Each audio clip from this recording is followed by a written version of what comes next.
warahmatullahi wabarakatuh. Waalaikumsalam warahmatullahi wabarakatuh. Puji dan syukur kita panjatkan kepada Allah Subhanahu wa Ta'ala karena pada hari ini kita dapat berkumpul di ruangan pertemuan ini untuk menghadiri diseminasi penerapan budaya positif yang dilakukan oleh Ibu Yeni Prihatingsi, calon guru penggerak angkatan 10 Kabupaten Maluku. Baik Bapak Ibu, tidak memperpanjang waktu, kita persilahkan langsung kepada Ibu Yeni untuk memaparkan materinya, yaitu tentang diseminasi menerapkan budaya positif. Kepada Ibu Yeni kami persilahkan. Baik, terima kasih Bu Adja atas waktu yang diberikan. Assalamualaikum warahmatullahi wabarakatuh.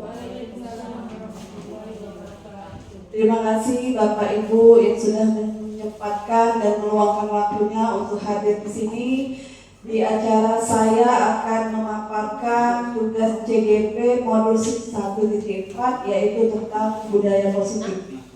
Di sini saya selaku CGP angkatan 11, nama Yeni Prihatingsi. Saya perkenalkan dulu fasilitator saya yaitu Ibu Handayani MPD dan pengajar praktik Ibu Yentri Oktapuri SPD MM. Tujuan diseminasi di sini ingin meningkatkan pengetahuan dan pemahaman tentang budaya positif, berbagi pengalaman berupa praktik baik dalam menerapkan beberapa konsep inti dari budaya positif di sekolah. Modul 1 sudah dipelajari yaitu tentang filosofi pemikiran Ki Hajar Dewantara. Modul 1.2 tentang nilai dan peran guru penggerak. Modul 1.3 tentang visi guru penggerak dan modul 1.4 budaya positif. Tujuan akhirnya ialah profil pelajar Pancasila. Di sini ada 6 pelajar yang cerdas dan berkarakter. Nah, di sini ada filosofi pemikiran Ki Hajar Dewantara. Pendidikan adalah menuntun segala kodrat yang ada pada anak di kodrat alam dan kodrat zaman agar mereka mencapai keselamatan dan kebahagiaan sekelilingnya. Di sini saya ingin menanyakan terlebih dahulu kepada Bapak Ibu, selama ini kita yang sudah kita alami, mungkin kita semua sudah ya menerapkan pemikiran Ki Hajar Dewantara, tetapi kita tidak menyadari. Salah satu contohnya seperti apa Bu Berta? Pemikiran Ki Hajar Menerapkan teknologi ya boleh Bu Berta.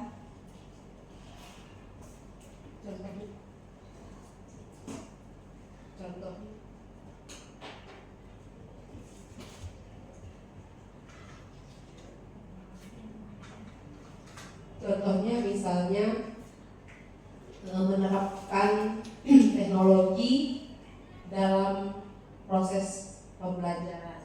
Iya, bagus sekali. Ada yang menambahkan apa Ibu Anita atau Bapak Anton? Ibu Anita, boleh?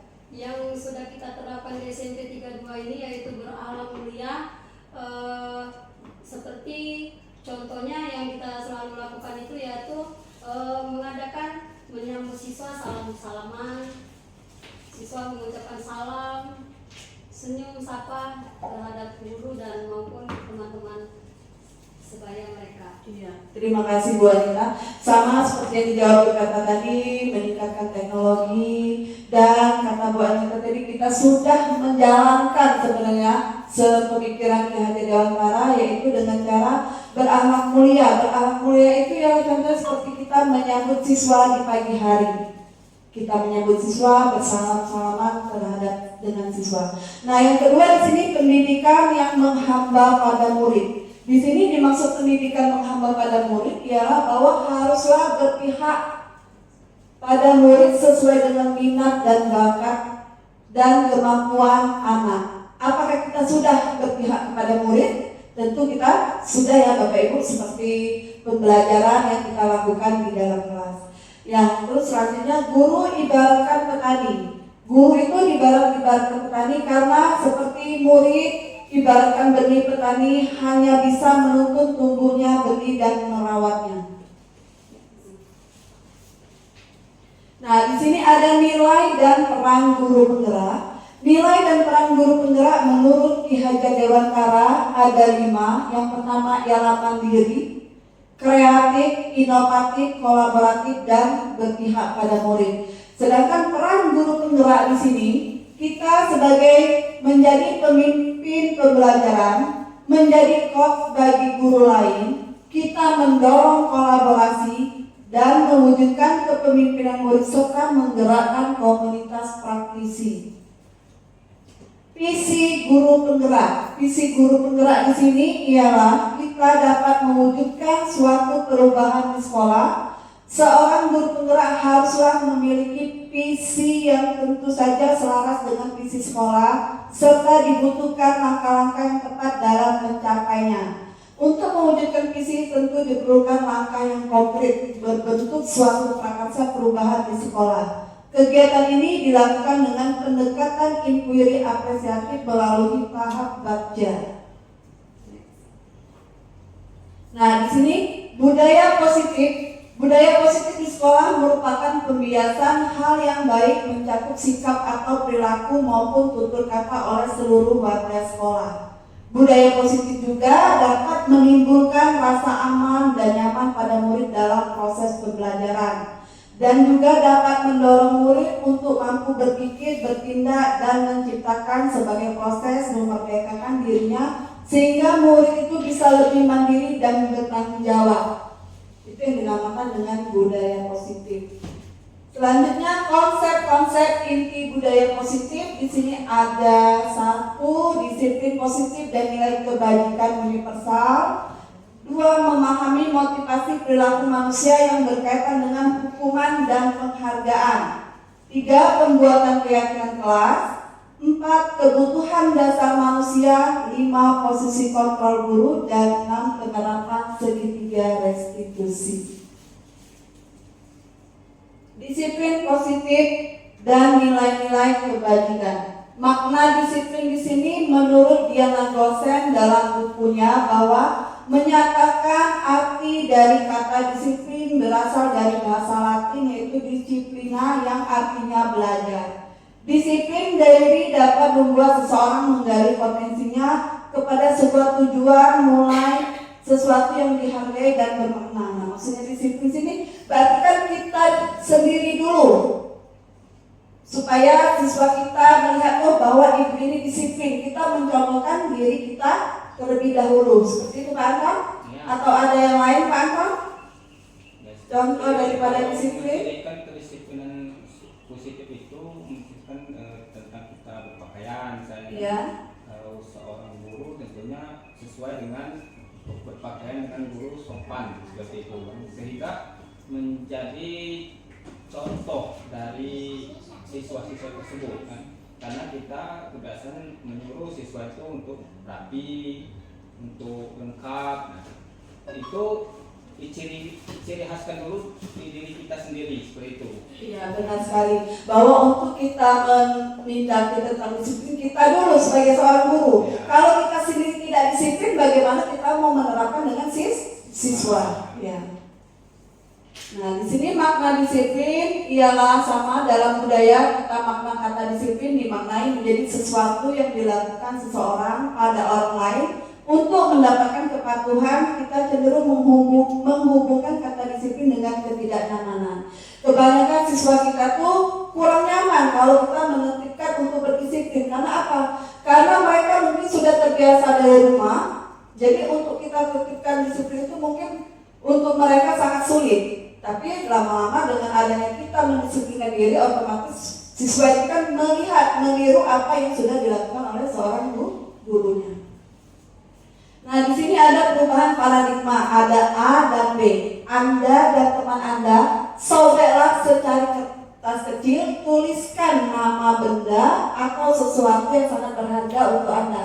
Letakkan di salah satu tangan Anda dan genggam benda sesuatu tersebut dengan segala daya. buatlah sebuah kepalan. Teman Anda akan mencoba dengan sekuat tenaga dengan berbagai cara untuk meminta Anda memberikan benda tersebut. B. Bisa membujuk, mengancam, menghakimi atau merayu. Bapak Ibu yang ingin mencoba menggepal tangannya, nanti ada yang merayu, apakah bisa membuka? Apakah ibu itu atau bapak Anda dengan rayuan dia bisa tanpa mudah membuka yang ada kepala di sini atau tidak? Boleh, Pak Anton? Ya, maju ke depan. Pak Anton yang mengepal tangan atau yang merayu? Mengepal. Yang mengepal. Yang merayu. Merayu, Pak Anton. Oke, merayu. Yang mengepal tangan? Saya. Ibu Anita, boleh kedua lagi. Benar dong, maaf, Pak. Rayuan dengan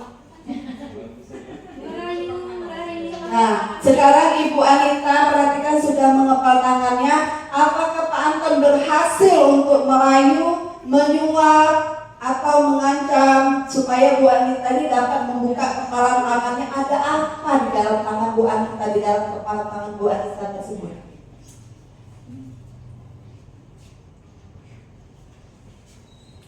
Tes satu. rayuan. Ibu Anita, bisakah Ibu Anita membuka tangannya? Aku ada sesuatu. Kalau dibuka nanti aku kasihkan. Kenapa Ibu Anita tidak mau? Padahal ada hadiah ini, besar hadiahnya. Tidak. Saya akan mempertahankan apa yang saya pegang. Tapi hadiah ini untuk orang lain. Mau tidak hadiah ini? Saya mau. Tidak mau ya? Tidak mau. Padahal hadiah ini besar Anita. Ya, biarlah. Sudah, berarti hadiah ini saya ambil kembali. Saya kasihkan dengan yang lain. Silakan. Silakan. Ya. Sudah. Terima kasih Pak Anton dan Ibu Anita. Nah, setelah kita mengamati Bu Anita yang mengepal tangannya dan Pak Anton yang merayu, apa yang ada di pikiran Bapak Ibu tentang kepala tangan? Apakah Ibu Anita mempererat, dia berpegang teguh bahwa apa yang ada sesuatu di tangannya dia tidak akan membuka walaupun dirayu dengan berbagai rayuan oleh Pak Anton? Boleh yang ingin menyampaikan saran atau pendapatnya? Ya, boleh Pak. Ya. Kalau lihat kasus Bu Anita dan Pak Anton,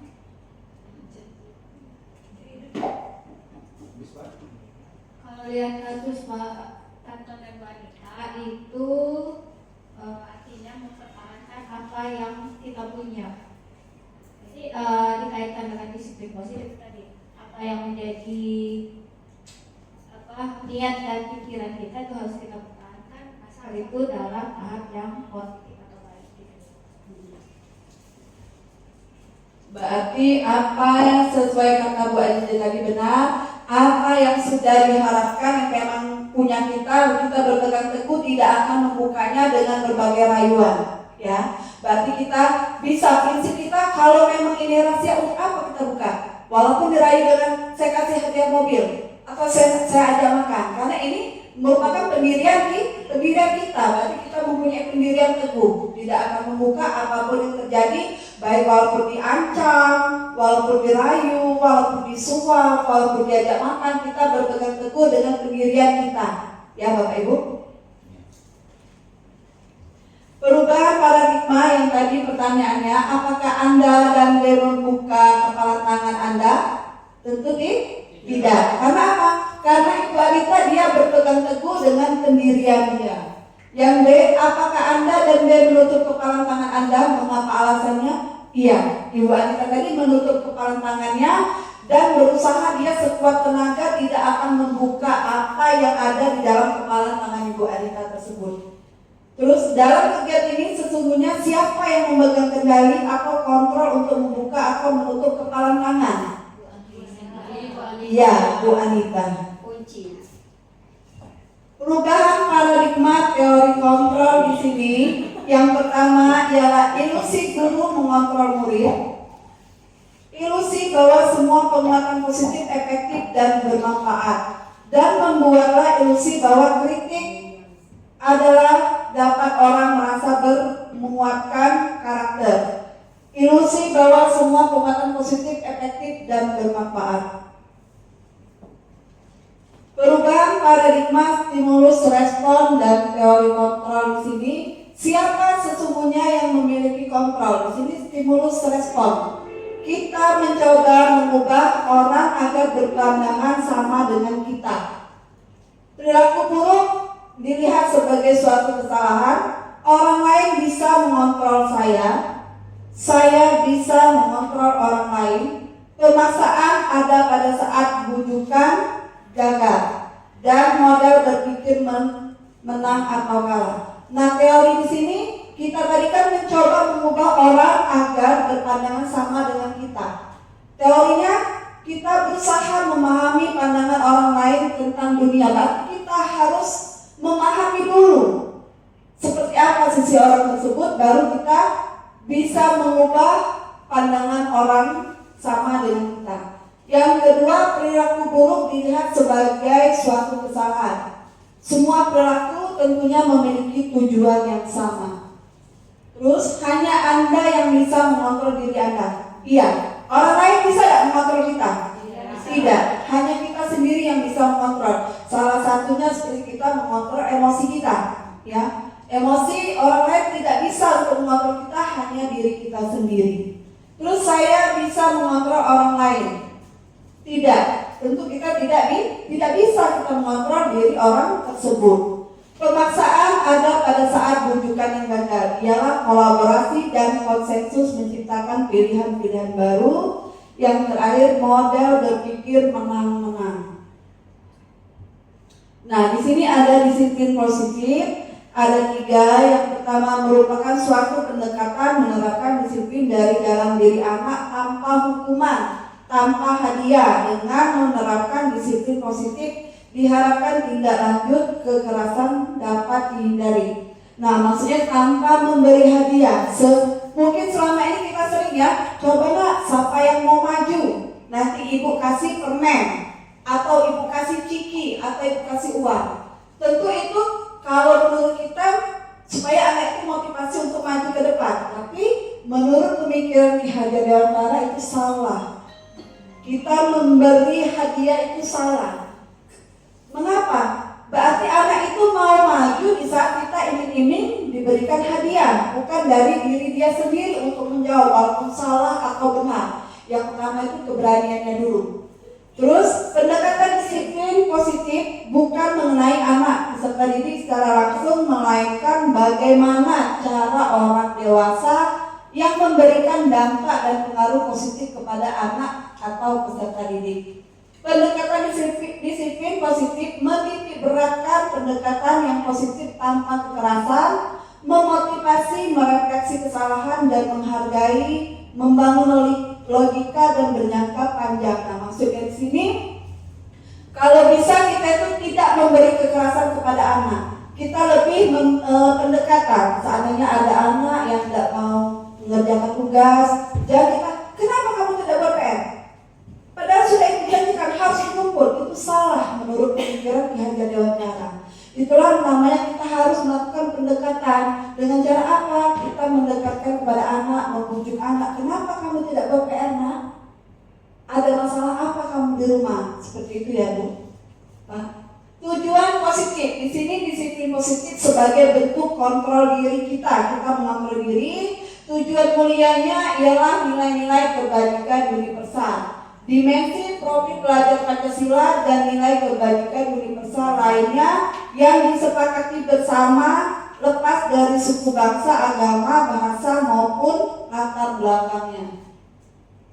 Nilai-nilai kebijakan universal di sini ialah nilai yang kita sepakati bersama lepas dari suku bangsa, agama, bahasa maupun latar belakangnya. Contoh nilai kebajikan institusi atau organisasi ialah yang pertama, profil pelajar Pancasila, beriman, bertakwa pada Tuhan Yang Maha Esa, berakhlak mulia, berkebenekaan global, bergotong royong, mandiri dan benar kritis. Tentu di sekolah kita sudah ya Bu ya, profil pelajar Pancasila seperti kita yang berakhlak mulia.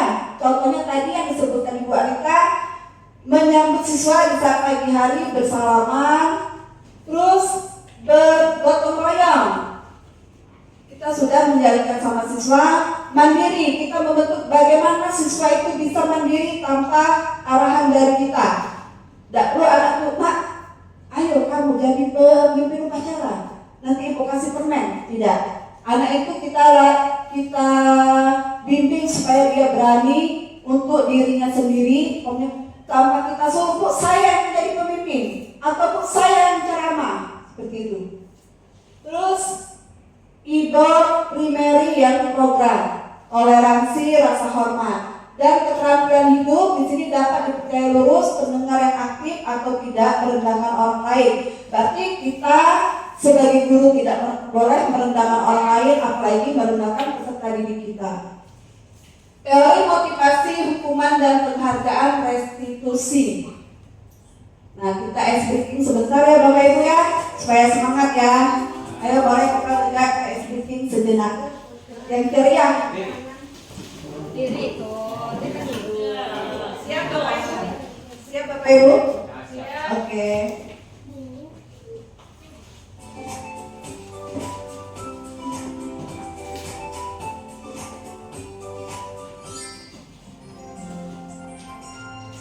Tangan ke atas menggapai bintang, tangan ke samping burung yang terbang, tangan ke depan ikan berenang, tunjukkan rapi siap berdoa.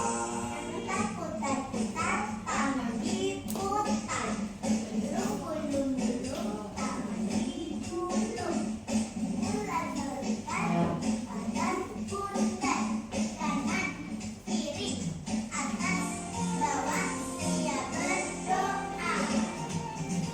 Satu jari kanan, satu jari kiri, gabung menjadi dua jembatan panjang. Dua jari kanan, dua jari kiri, gabung menjadi empat.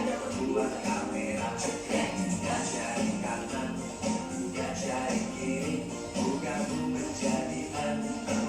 Dua menara dingin, empat jari kanan, empat jari kiri, gabung menjadi delapan. Dua telinga becek, lima jari kanan, lima jari kiri, gabung menjadi 10. Siap berdoa. Tangan ke atas menggapai bintang, tangan ke samping burung yang terbang, tangan ke depan ikan berenang, duduk yang rapi siap berdoa. Putar-putar tangan diputar, gulung-gulung tangan digulung, bulat-bulat badan putar, kanan kiri atas bawah siap berdoa. Satu jari kanan, satu jari kiri, gabung menjadi dua. Dua jembatan panjang, dua jari kanan, dua jari kiri, gabung menjadi empat. Dua kamera cekrek, tiga jari kanan, tiga jari kiri, gabung menjadi enam. Dua menara dingin, empat jari kanan, empat jari kiri, gabung menjadi delapan. Dua telinga becek, lima jari kanan, lima jari kiri, gabung menjadi 10. Siap berdoa.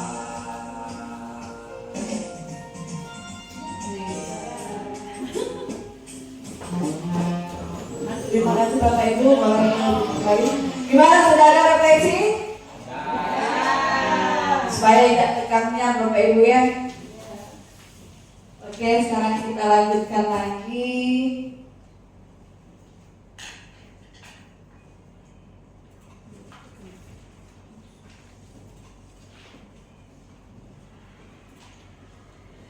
Lanjut lagi, setelah kita tadi sudah berdoa, bertepung, refleksi, sudah ada tegangnya Bapak Ibu ya. Sekarang kita lanjut ke teori motivasi perilaku manusia. Di sini teori motivasi perilaku manusia ada 3. Yang pertama, untuk menghindari ketidaknyamanan atau hukuman apa yang terjadi apabila siswa tidak melakukannya, termasuk dalam motivasi internal. Kedua, untuk mendapatkan imbalan dari orang lain, institusi, apa yang akan saya dapatkan apabila saya melakukannya, masih motivasi internal. 3, untuk menghargai diri sendiri, saya akan menjadi orang yang seperti apa bila saya melakukannya, motivasi internal atau tujuan disiplin positif. Merdeka menurut Ki Hajar Dewantara, merdeka itu artinya tidak hanya terlepas dari perintah, akan tetapi juga cakap membuat memerintah diri sendiri. Nah, ini ada motivasi perilaku manusia, motivasi internal untuk menjadi orang yang merdeka, mereka inginkan dan menghargai diri sendiri dengan nilai-nilai yang mereka percaya. Hindari hukuman dan penghargaan berlebihan untuk meminimalisir motivasi eksternal dalam diri murid. Terus dihukum oleh penghargaan. Saat kita berulang kali menjanjikan hadiah kepada anak-anak agar berperilaku bertanggung jawab, atau kepada seorang murid agar mempelajari sesuatu yang baru, atau kepada seorang karyawan agar melakukan pekerjaan yang berkualitas, kita sedang berasumsi mereka tidak dapat melakukannya. Mereka tidak akan memilih untuk melakukannya. Dihukum oleh penghargaan. Penghargaan menurunkan kualitas, penghargaan mematikan kreativitas, penghargaan mengurangi motivasi intrinsik.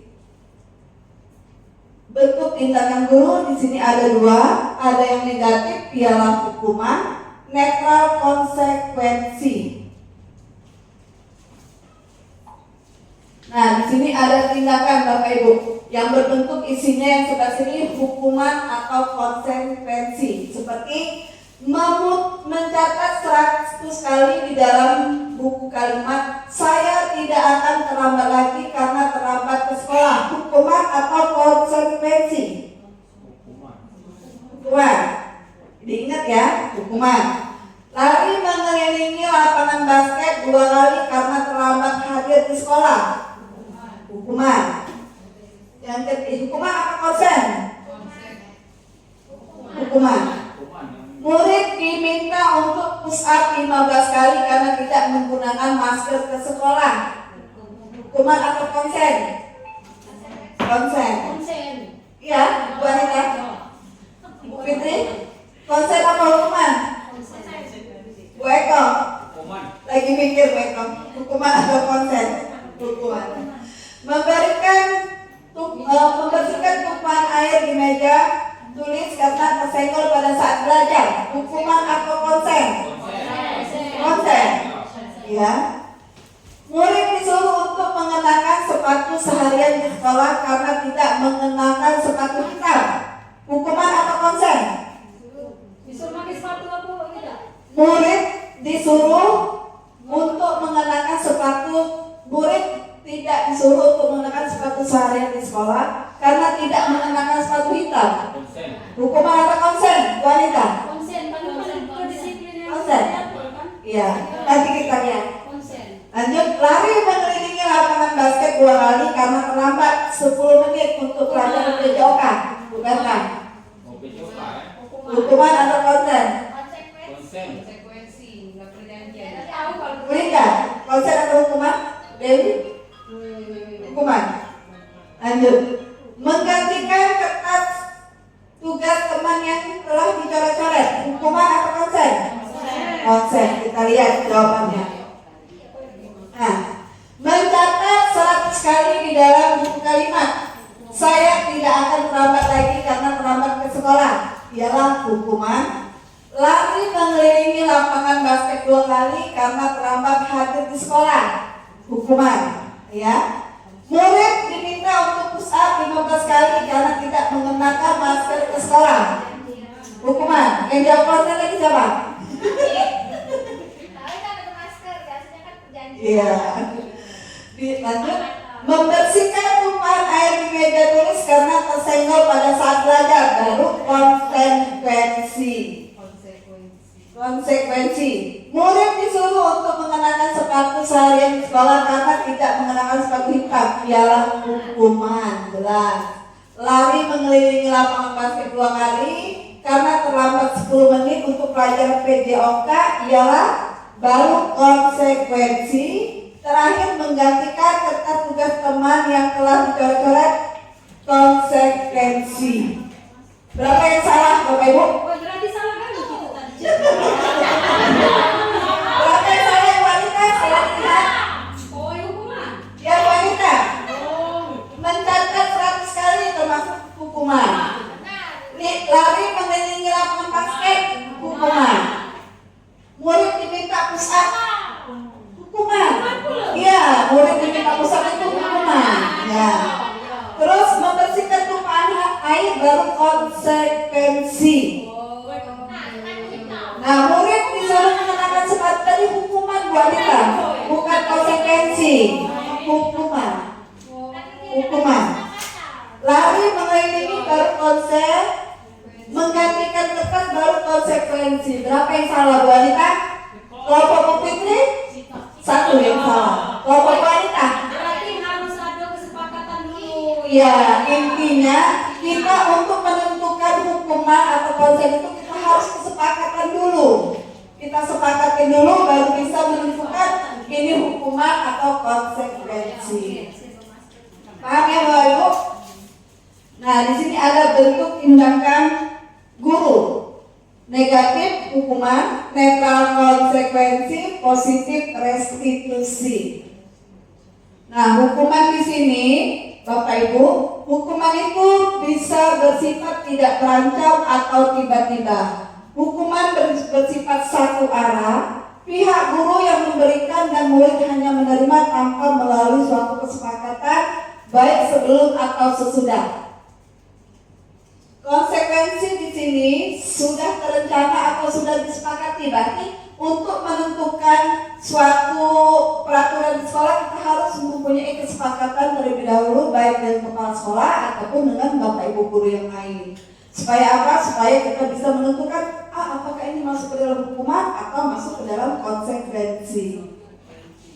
Nah, restitusi di sini merupakan proses menciptakan kondisi bagi murid untuk memperbaiki kesalahan mereka sehingga mereka bisa kembali pada kelompok mereka dengan karakter yang lebih kuat menurut dosen 2004. Restitusi juga merupakan proses kolaboratif yang mengajarkan murid untuk mencari solusi masalah mereka dan membantu murid berpikir tentang orang seperti apa yang mereka inginkan dan bagaimana mereka harus memperlakukan orang lain tersebut. Di sini ada 9 ciri-ciri restitusi. Yang pertama, bukan untuk menebus kesalahan namun untuk belajar dari kesalahan. Berarti kalau ada anak kita yang salah itu jangan kita cerita kamu salah ini. Tidak. Berarti dari satu kesalahan kita menebus bagaimana belajar supaya kita tidak melakukan kesalahan yang lain lagi. Yang kedua, memperbaiki hubungan. Ketiga, tawaran tetapi bukan paksaan. 4, restitusi menuntut untuk melihat ke dalam diri anak. Restitusi mencari kebutuhan dasar yang mendasar tindakan. Terus, restitusi diri adalah cara yang paling baik. Restitusi fokus pada karakter bukan tindakan. 8, restitusi fokus pada solusi. 9, mengembalikan murid yang berbuat salah pada kelompoknya. Nah, di sini ada perbedaan hukuman, konsekuensi, dan restitusi. Di sini identitas gagal, yaitu hukuman sesuatu yang menyakitkan harus terjadi. Konsekuensinya sesuatu harus terjadi. Restitusinya berarti kita merupakan pilihan yang mana yang akan kita ambil. Tindakan nyaman untuk murid, anak untuk jangka waktu panjang. Konsekuensinya tidak nyaman untuk murid, anak untuk jangka waktu pendek. Restitusi restitusinya menguatkan untuk murid dalam jangka waktu panjang. Lanjut, korban mendapatkan keadilan. Korban bisa diabaikan atau korban mendapatkan pengganti. Murid akan tersakiti, konsekuensinya murid dibuat tidak nyaman, restitusinya murid mendapatkan penguatan. Berarti kalau hukuman itu siswa yang tersakiti, bisa dia mengingat, woi awak kepedinyo omongan ibu itu, sakitnya nanti tidak nerimo, ya. Nah, masuk ke dalam konsekuensinya, berarti dia itu dengan merasa tersakiti, otomatis dia tidak merasa nyaman. Kalau ketemu kita membaca, sudah nak menghindari baik.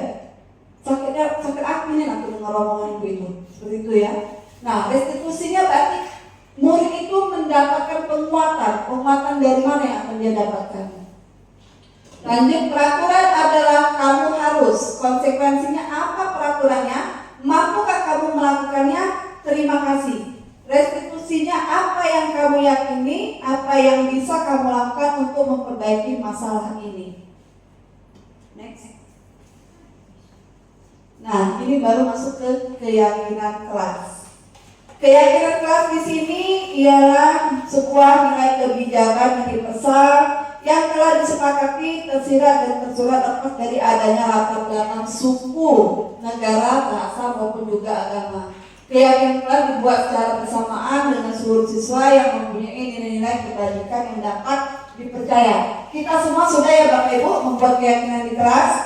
Tentunya kita sebelum membuat keyakinan kelas, kita tuh harus seperti apa dulu supaya terbentuk sebuah keyakinan kelas. Apa harus membentuk sebuah kesepakatan atau kesepakatan yang pertama, setuju tidak kalau datang tidak boleh datang terlambat, itu bentuk salah satu keyakinan kelas. Atau dilarang makan di dalam kelas, itu merupakan bisa juga bentuk dalam keyakinan kelas. Nah, ini bentuk keyakinan kelasnya. Yang pertama, bersifat abstrak, berupa pernyataan universal, dibuat dalam pernyataan positif, tidak perlu terlalu banyak agar mudah diingat, sesuai dengan kondisi kelas dan sekolah sehingga mudah diterapkan. Semua warga sekolah dan warga kelas dilibatkan saat membuat keyakinan kelas. Budaya positif, di sini ada lingkungan positif, keyakinan kelas dan peraturan kelas. Nah, perbuatan keyakinan kelas 8B di sini saya menggali peraturan-peraturan yang perlu disepakati di kelas, mengubah peraturan-peraturan yang sudah diperbuat dalam kelas. Yang pertama, kami membuat kesepakatan bersama dulu. Kesepakatannya datang di sekolah itu harus pukul berapa? Pertama. Yang kedua, berdoa sebelum mulai jam pelajaran. Nah, yang paling rawan itu di saat jam istirahat. Kebanyakan siswanya padahal sudah bel, tapi tidak dengar baik kalau kita dengar baik. Nah, di situ kami membuat kesepakatan minimal berapa menit harus berada di dalam kelas sesudah jam istirahat. Nah, ini anak sedang mengubah peraturan-peraturan yang sudah dibuat menjadi nilai-nilai kebajikan atau keyakinan. Di sini saya melakukan kegiatan pendalaman kelas perilaku tampak seperti tidak seperti keyakinan yang ada di kelas. Nah, di sini melakukan pendalaman keyakinan kelas tentang tugas saya dan tugas kamu. Tugas saya sebagai guru dan tugas siswa itu apa di dalam kelas. Ini keyakinan kelas 8B yang pertama, disiplin. Nah, seperti yang sudah saya bahas tadi pertama ya, kita harus menerapkan disiplin dulu supaya apa? Kalau kita tidak menerapkan disiplin, anak itu seringkali sepertinya sudahlah, tidak kakek keyakinan kalau aku nak datang cepat-cepat buru-buru. Terus tanggung jawab kita supaya anak itu mempunyai rasa tanggung jawab seperti piket kelas. Apakah kamu sudah piket atau belum? Kalau memang belum, berarti dia tidak memiliki rasa tanggung jawab di kelas 8B. Terus menghargai orang lain, kenyamanan dan saling menyayangi. Kebutuhan dasar manusia. Ada 5 kebutuhan dasar manusia. Yang pertama, penguasaan. Kedua, kesenangan. Kasih sayang dan rasa terima kasih, kebebasan dan bertahan hidup. Bertahan hidup di sini ialah seperti salah satu contohnya makanan, pakaian, tempat tinggal, keamanan, dan kesehatan. Rasa kasih sayang, siswa itu senang kalau dia rasa diterima di dalam kelas, atau dipedulikan, atau kita ajak kerjasama dan kita perhatikan. Nah, penguasaan di sini harga diri, keinginan untuk dianggap memimpin, berprestasi, diakui, dan didengar. Kebebasannya mandiri, memilih pilihan, mencoba hal baru, mampu mengendalikan arah dirinya, dan bermain humor, antusiasme, tertawa. Posisi kontrol. Nah, posisi kontrol di sini ada 5, Bapak Ibu ya. Yang pertama penghukum, kedua teman, ketiga pembuat rasa bersalah, keempat pemantau, dan kelima manajer. Nah, dari posisi kontrol ini, kita ini sekarang sudah ada di posisi yang mana? Dari kelima posisi kontrol. Tergantung situasi. Iya, benar Bu Ajiza. Tergantung situasi anak. Kalau lagi mana hukum? Ya. Kadang anak nih kalau kita gak dalam hukum kualitas, dia sekarang enak kan.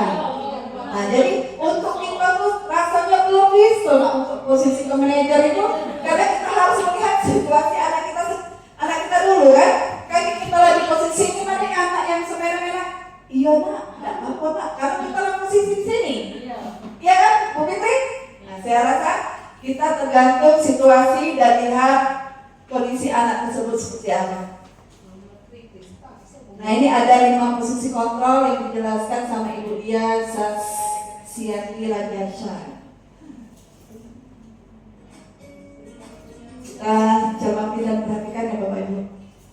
Salam bahagia Ibu dan Bapak Guru hebat. Dalam penerapan disiplin positif restitusi, salah satu program yang dikembangkan adalah 5 posisi kontrol. 5 posisi kontrol dalam restitusi adalah proses perjalanan seorang pendidik agar dapat mengenali dirinya. Pada video kali ini, kita akan membahas tentang 5 posisi kontrol yang dikembangkan oleh gaya dosen dan contoh penerapannya.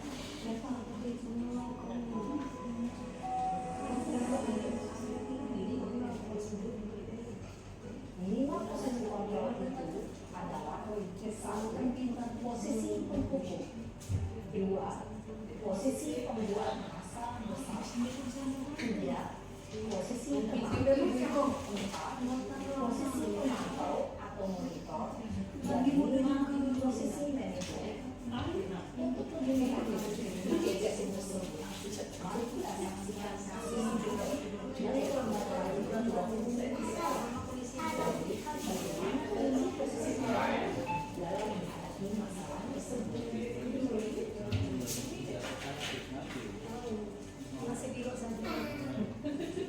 Nah, kita perhatikan video ini ya Bapak Ibu.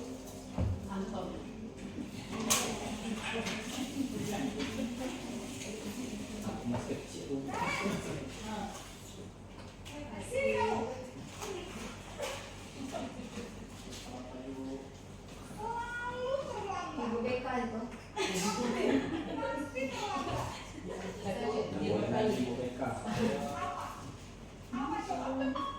Alasan kamu apa lagi? Kapan sih kamu tidak terlambat? Mirip Anton. Iya kamu jadi anak. Saya Dasar pemalas. Anton lagi gondok. Gak kapok-kapok sih kamu. Sudah berapa kali terlambat? Sana, kamu keliling lapangan basket 2 kali.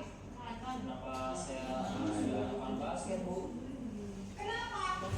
Kamu lawan ibu. Berani-beraninya jawab. Sudah terlambat, masih berani jawab pula. Sekarang, keliling lapangan basket 5 kali sekalian. Biar kapok. Cepat.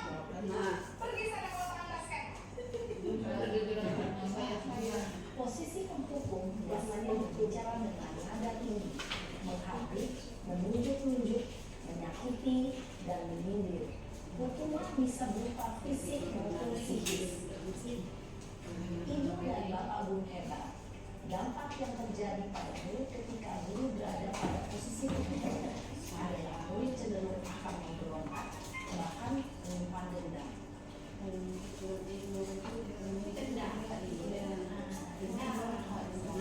posisi membuat merasa bersalah. Jadi Nara ini dibuat yang merasa bersalah. Kamu lagi.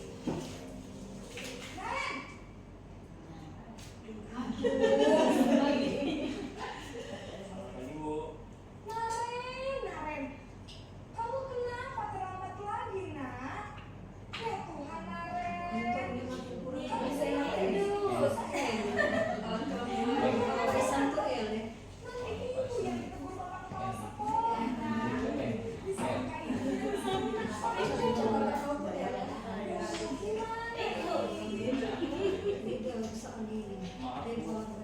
Gusti Naren, kamu suka ya kalau ibu ditegur bapak kepala sekolah.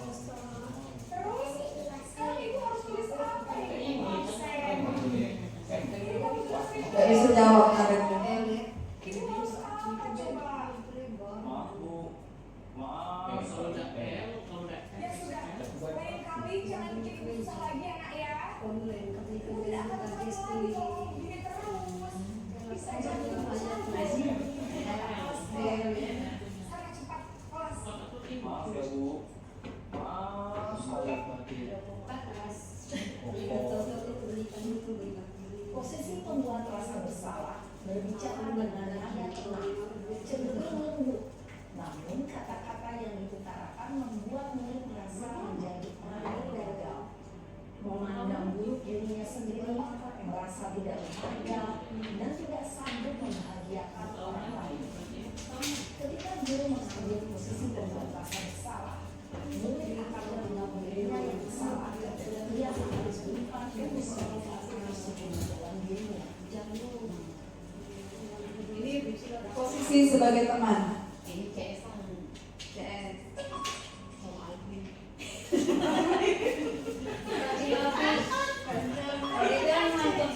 Saya sama yang Pak Alfi. Lagi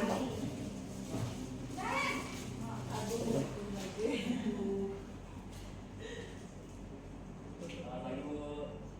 Wah, sudah jam berapa ini, Nak? Saya. Iya Bu. Bu saya.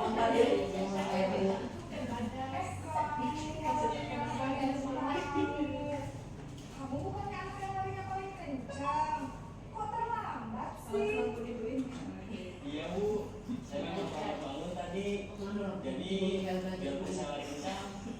Tetap jalan kencang Bu. Ya sudah, Nak. Nanti lain kali larinya lebih kencang lagi ya. Biar gak terlambat lagi. Bikin senang ibu. Gurunya Demi mirip ibu. dengan Bu Bisa Anita. kan? Lembutnya. Jangan sih urusan absen kamu.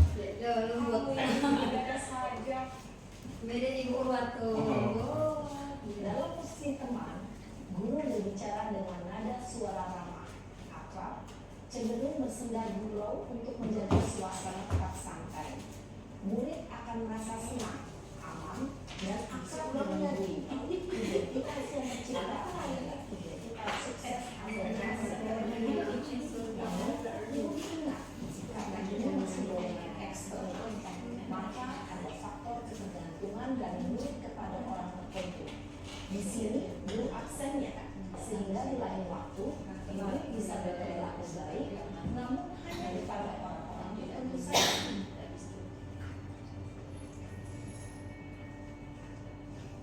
Ini posisi pemantau. Narain lagi. Jadi dipantau.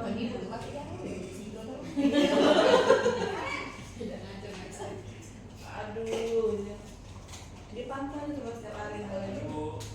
Naren, bisa lihat apa peraturan sekolah kita tentang jam berapa kita harus masuk sekolah? Wanita ini. Kita harus ke sekolah jam 7 Bu. Iya betul. Sekarang sudah jam 7.20. Naren sudah tahu konsekuensinya jika terlambat hadir. Paham Bu. Saya harus tinggal kelas pas jam istirahat selama 20 menit. Iya benar, konsekuensinya demikian. Jadi nanti jam 9.30 pas istirahat, kamu harus tinggal di kelas, kerjakan tugas tambahan untuk ketertinggalan kamu, ya? Baik Bu. Posisi atau data untuk mengontrol murid. Guru mengarahkan murid berdasarkan peraturan dan konsekuensi. Seorang pemantau menunjukkan bahasa tubuh dan ekspresi wajah yang datar dan cenderung formal. Nah, ini baru terakhir di posisi manajer.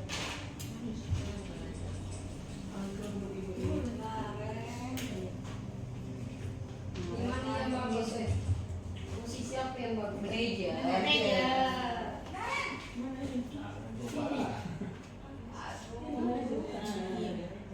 Pagi Bu. Selamat pagi Naren. Selamat pagi. Iya.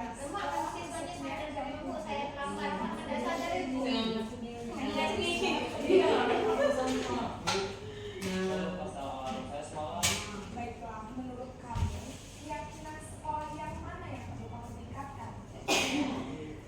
Menghargai diri sendiri dan orang lain mungkin ya Bu. Setuju. Jadi, apakah Naren meyakini prinsip saling menghargai tersebut? Iya Bu, saya meyakininya. Bisa dia Bu. Bagaimana kamu akan perbaiki masalah keterlambatan ini? Saya akan coba untuk tidak lupa menyetel alarm saya Bu.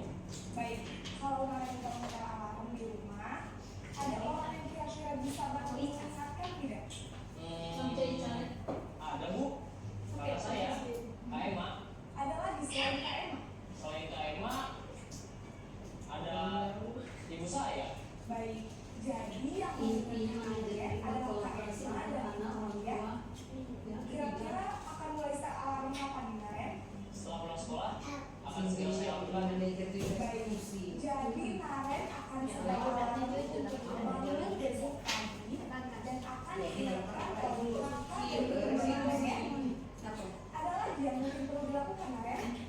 Ada tidak selama Tidak ada Bu. baik Naren, terima kasih untuk bersama kamu. Sekarang kita kembali ke kelas belajar. Posisi manajer adalah posisi kontrol yang disarankan untuk membimbing murid memiliki sikap disiplin yang positif, yaitu murid yang mandiri, bertanggung jawab, dan dapat memecahkan masalah. Tujuan dari posisi ini adalah agar murid dapat berefleksi atas tindakannya. Guru akan dengan tulus memberikan pertanyaan-pertanyaan bermakna, sehingga membuat murid dapat belajar dari kesalahannya dan mencari sebuah solusi untuk menyelesaikan.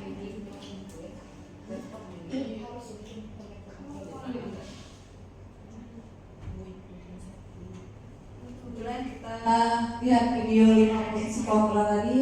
Ada yang sebagai penghukum, sebagai teman, sebagai manajer, sebagai pembuat merasa bersalah. Nah, di sini ada tentang segitiga restitusi. Segitiga restitusi di sini ialah proses untuk menciptakan kondisi bagi peserta didik untuk memperbaiki kesalahan mereka dengan mandiri dan bertanggung jawab sehingga bisa kembali kepada kelompok mereka dengan karakter yang lebih kuat. Nah, di sini ada langkah-langkah segitiga restitusi. Kamu tentu punya alasan mengapa melakukan itu. Adakah cara yang lebih efektif untuk mendapatkan apa yang kamu butuhkan? Nilai-nilai apa yang telah kita sepakati? Kamu ingin menjadi orang yang seperti apa? Kamu bukan satu-satunya yang pernah melakukan ini. Setiap orang pasti pernah melakukan kesalahan. Di sini ada yang pertama menstabilkan identitas. Yang kedua validasi kebutuhan. Ketiga menanyakan keyakinan kelas. Nah, di sini yang dimaksud dengan menstabilkan identitas itu, kita mempunyai prinsip untuk membuat kesalahan adalah bagian dari proses pembelajaran, menggeser identitas gagal ke identitas sukses. Nah, validasi tindakan yang salah berdasarkan prinsip setiap perilaku berupaya memenuhi suatu kebutuhan tertentu. Guru akan bergeser dari pemikiran stimulus respon ke proaktif. Mengenali dan mengakui kebutuhan murid akan memperbaiki hubungan dengan murid. Nah, di sini menanyakan keyakinan kelas. Murid-murid akan diberi pertanyaan-pertanyaan bermakna untuk memunculkan memotivasi secara intrinsik, mampu mengaitkan keyakinannya dengan tindakan yang salah. Praktik baik penerapan segitiga restitusi yang sudah saya lakukan beberapa hari yang lalu.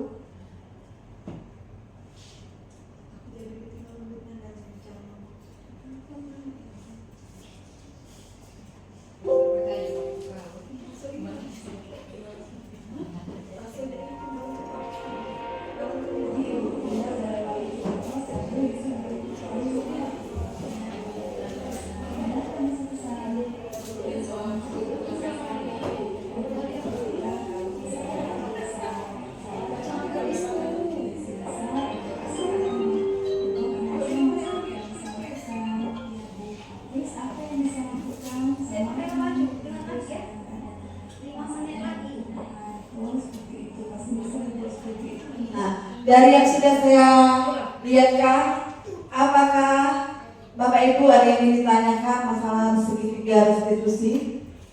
Boleh. Oh ya, silakan Bu Eko. Apakah restitusi itu bisa Semuanya dari mereka.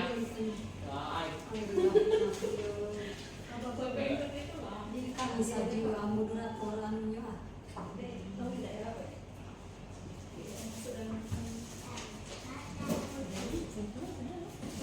Baik, menanggapi hukum segitiga restitusi tadi, apakah restitusi itu boleh dibolak-balik atau bagaimana?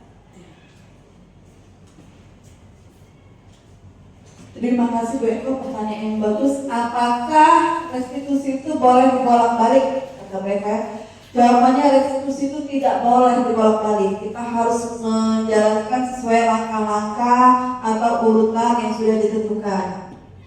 Apa ada yang ingin menambahkan dari Bapak Ibu yang lain? Berarti harus berurutan gitu ya? Iya, harus berurutan. Tidak boleh dibolak-balik Bu. Ada yang bertanya lagi?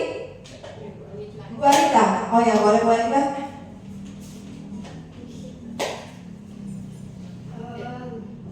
Saya akan menanyakan masalah dalam posisi kontrol. Guru, apakah kita harus di posisi manajer atau boleh dalam posisi yang lain? Baik, terima kasih Bu Anita, pertanyaan yang bagus sekali. Bahwa guru apakah di posisi manajer atau boleh posisi yang lain? Tentunya kita harus melihat situasi dan kondisi siswa itu. Yang sudah saya jelaskan tadi di slide beberapa, bahwa kita tidak harus di posisi manajer, tapi kita harus melihat situasinya dulu, situasi siswa itu seperti apa. Kalau memang siswa itu seperti pembuat merasa bersalah, berarti kita harus ada di posisi penghukum. Yang jelas kita harus melihat dulu kondisi dan situasi siswa tersebut. Ada lagi Bapak Ibu yang ditanyakan? Cukup? Nah, demikianlah penjelasan mengenai disiplin positif dan nilai kebajikan yang dipersal teori motivasi perilaku manusia, pembuat keyakinan kelas, kebutuhan dasar manusia, teori posisi kontrol, restitusi segitiga sebagai upaya yang dapat dilakukan dalam membangun budaya positif di sekolah. Tentunya untuk mewujudkan hal ini membutuhkan proses yang tidak dilakukan dalam waktu yang singkat. Selain itu, proses ini juga membutuhkan keterlibatan semua pemangku kepentingan di sekolah. Oke, di akhir ini burung irian, burung cendrawasih. Cukup sekian, saya ucapkan terima kasih. Baik, terima kasih Bapak Ibu. Itulah tadi pemaparan dari saya selaku calon guru putra angkatan 11. Terima kasih atas waktunya. Saya akhiri dengan Assalamualaikum warahmatullahi wabarakatuh. Sekali lagi Bapak Ibu, kita beri aplaus untuk Ibu Yeni. Terima kasih Bu Yeni selaku calon guru putra angkatan 11 ya Bu. ilmunya sangat bermanfaat bagi kami, terutama bagaimana kita menerapkan disiplin positif kepada murid-murid kita. Semoga kita di sini sudah bisa menerapkan apa yang sudah dipaparkan oleh Ibu ini. Baik, untuk mengakhiri acara ini mari kita melafazkan hamdalah. Alhamdulillahirabbil alamin. Saya akhiri dengan ucapan assalamualaikum warahmatullahi wabarakatuh.